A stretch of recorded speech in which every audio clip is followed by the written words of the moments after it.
Welcome friends to my channel Kriti learning blog. दोस्तों आज मैं आप लोगों को, जैसा कि आप देख पा रहे होंगे कि आप लोगों के सामने एक प्रैक्टिकम या फिर असाइनमेंट आप कह सकते हैं, उसका एक एग्जांपल मैंने रखा है।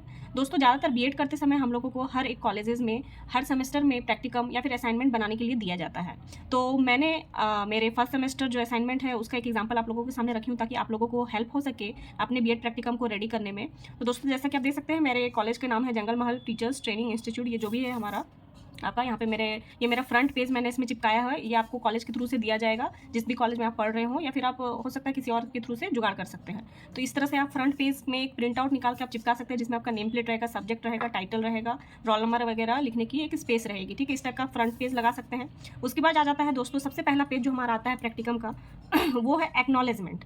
ठीक है, मीन्स आप जो भी कोर्स लिख रहे हैं उसका क्या टाइटल है, आप उसके बारे में क्या एक्नॉलेज करते हैं, उसको इसमें मेंशन करना रहता है फ्रंट पेज में। ठीक है, तो ये सारा आप लिख सकते हैं। उसके बाद फिर अगला पेज आ जाता है डिक्टम, या फिर जिसमें आप किसी भी तरह का किसी का भी कोट डाल सकते हैं। कोई भी टीचिंग रिलेटेड, स्टडी रिलेटेड जो कोट्स आते हैं हमारे बड़े बड़े लेखक जो लिख के गए हैं, वो कोई भी आप कोट एक लिख सकते हैं। तो मैंने इस तरह से डिज़ाइन करके लिखा है। आप चाहे तो सिंपल तरीके से भी लिख सकते हैं। ठीक है, तो मैंने इस तरह से डिज़ाइन करके इसमें एक डिक्टम जिसको कहा जाता है, या कोट भी कह सकते हैं, नेल्सन मंडेला का कहा गया एक कोट मैंने इसमें लिखा है कि education is the most powerful weapon which you can use to change the world. ठीक है, उसके बाद फिर हमारा अगला पेज आ जाता है आपका टाइटल।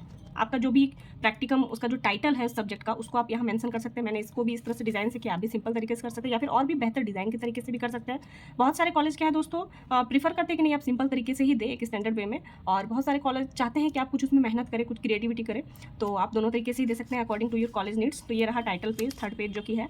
उसके बाद आ जाता है इंडेक्स। इंडेक्स में आपको मेंशन करना है आपका जो भी टाइटल है उसके अकॉर्डिंग आप क्या क्या पॉइंट्स आगे लिखने वाले हैं, दिखाने वाले हैं, प्रैक्टिकम में सबमिट करने वाले हैं, वो सारे आपको मेंशन करना है। जैसा कि मैंने बताया कि हमारा टाइटल क्या है, हमारा इसमें टाइटल है इस प्रैक्टिकम में आपका assignment on developing speaking skills, जैसे कि ओरल हो गया, प्रेजेंटेशन हो गया, डिबेट हो गया, इलोक्यूशन हो गया, डिस्कशन हो गया, ब्रेनस्टॉर्मिंग हो गया। ये सारे टॉपिक है जो कि स्पीकिंग स्किल्स डेवलप करने के तरह तरह के जो मेथड्स होते हैं, वो सारे के बारे में, तरह तरह के जो टर्म्स होते हैं उसके बारे में है टाइटल। तो उसी पे बेस्ड मैंने इंडेक्स रेडी किया है, जैसा कि आप यहाँ पे देख सकते हैं। इंडेक्स में पहला इंट्रोडक्शन दिया, फिर ओरल प्रेजेंटेशन का डेफिनेशन दिया, पर्पस दिया, उसके स्टेप्स दिए, उसके आपके इंपॉर्टेंस के बारे में लिखा। अगला है डिबेट, डिबेट की डेफिनेशन को लिखा, रोल्स को लिखा, मेथड को लिखा, डायग्राम दिया, असेसमेंट दिया। ये तरह तरह के पॉइंट्स कि आपने टाइटल के बेस पर क्या क्या पॉइंट्स अपने आगे लिखा है, उसी को इंडेक्स में लिखा जाता है, और उसमें पेज नंबर मेंशन किया जाता है, कितने से कितने पेज नंबर तक आपने लिखा है। ठीक है, ये हो गया हमारा इंडेक्स। उसके बाद आ जाता है, जैसा कि हमने यहाँ पे इंडेक्स के अकॉर्डिंग अब आपका शुरू हो जाता है लिखना। ठीक है, जैसा कि यहाँ देख रहे हैं नंबर 1 में हमने क्या लिखा था, इंट्रोडक्शन। देयरफॉर यहाँ पे हम लोगों ने क्या किया, सबसे पहला पेज से शुरू कर दिया। अब यहाँ से आपका पेज नंबर एक्चुअली शुरू होता है। ठीक है, इंडेक्स के अकॉर्डिंग पहला है इंट्रोडक्शन, तो इंट्रोडक्शन हमने लिखा पेज नंबर 1। ठीक है, पेज नंबर आपने मेंशन किया। इंट्रोडक्शन लिखने के बाद फिर जो भी आपका टॉपिक है उसके बेस पे आप लिखते चलेंगे। ठीक है, आपका सबसे इंपॉर्टेंट इसमें हो जाता है कि जो भी मेन हेडलाइंस होते हैं या फिर सब हेडलाइंस होते हैं, उनको थोड़े बड़े लेटर्स में लिखिएगा। ठीक है, बड़े लेटर्स में, बड़ा अल्फ़ाबेट्स में लिखिएगा, और उसको अंडरलाइन कीजिएगा, ताकि वो फोकस हो कि आखिर आपने जो भी लिखा है वो किस बारे में है, वो फोकस हो जाए। क्योंकि देखिए दोस्तों, ज़्यादातर क्या है, कॉलेज में बहुत सारे बच्चे होते हैं, हर किसी का हर एक चीज़ पढ़ना तो संभव नहीं है। बट आपको क्या करना, आपका टारगेट रखना चाहिए आपको कि असाइनमेंट थोड़ा अट्रैक्टिव लगे, इन द सेंस अगर आप स्टैंडर्ड वे में भी बना रहे हो या फिर क्रिएटिविटी वे में भी बना रहे हो, तो भी आपका एक मैंने मीन्स आपका फोकस आना चाहिए कि आप क्या लिख रहे हैं। तो जैसा कि आप देख सकते हैं, पहला तो इंट्रोडक्शन मैंने लिखा, उसी तरह इंट्रोडक्शन को यहाँ पे इसी तरह हाईलाइट किया कि पहला पेज में क्या है मेरा, पेज नंबर 1 में इंट्रोडक्शन को थोड़ा हाईलाइट करके मैंने लिखा है बड़े अल्फाबेट्स में। उसके बाद उसके बारे में लिख दिया। ठीक है, उसके बाद फिर अगला है टॉपिक ओरल प्रेजेंटेशन, तो उसके डेफिनेशन को मैं लिख रही हूँ, इसलिए ओरल प्रेजेंटेशन ये मेन टॉपिक हुआ इस पेज का, तो इससे थोड़ा बड़ा लिखा, और उससे हल्का छोटा मैंने लिखा डेफिनेशन, यानी इसका ये डेफिनेशन, उसको फिर लिख दिया। उसी तरीके से आप देखते सकते हैं स्टेप्स ऑफ ओरल प्रेजेंटेशन, इस तरह से लिखा। और आप चाहे इसमें ज़्यादातर प्रीफर किया जाता है ब्लैक और ब्लू पेन ही यूज़ करें, ज़्यादा बीच में ज़्यादा कलर यूज़ करने मना किया जाता है। तो आप जैसा आपका कॉलेज है उस हिसाब से आप इस तरह से रेडी कर सकते हैं। Importance of oral presentation in developing language skills, इस तरीके से हमने दिया। आप देख सकते हैं, आप देखते जाइए, मैं पेज पलटते जा रही हूँ। आप देख सकते हैं कि इसमें जो भी टाइटल्स है उसको मैंने बड़े अल्फ़ाबेट्स में लिखा है, ताकि टीचर जो है वो समझ पाए कि आखिर किस टॉपिक पे इस पेज में दिया हुआ है।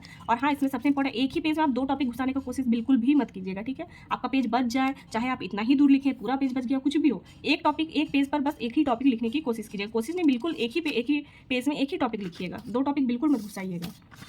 ये आप देख सकते हैं, ये डायग्राम ऑफ डिबेट मैंने दिया है, means diagram in the sense एक एग्जाम्पल दिया है इस तरीके से।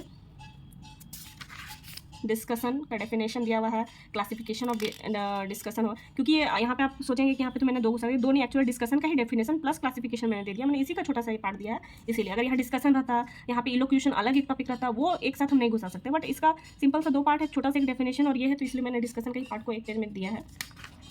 Teachers role in discussion, eloquence, definition types, importance of eloquence, ठीक है, टीचर्स रोल्स, ठीक है, लर्नर्स रोल, इवेल्युएशन, ब्रेनस्टॉर्मिंग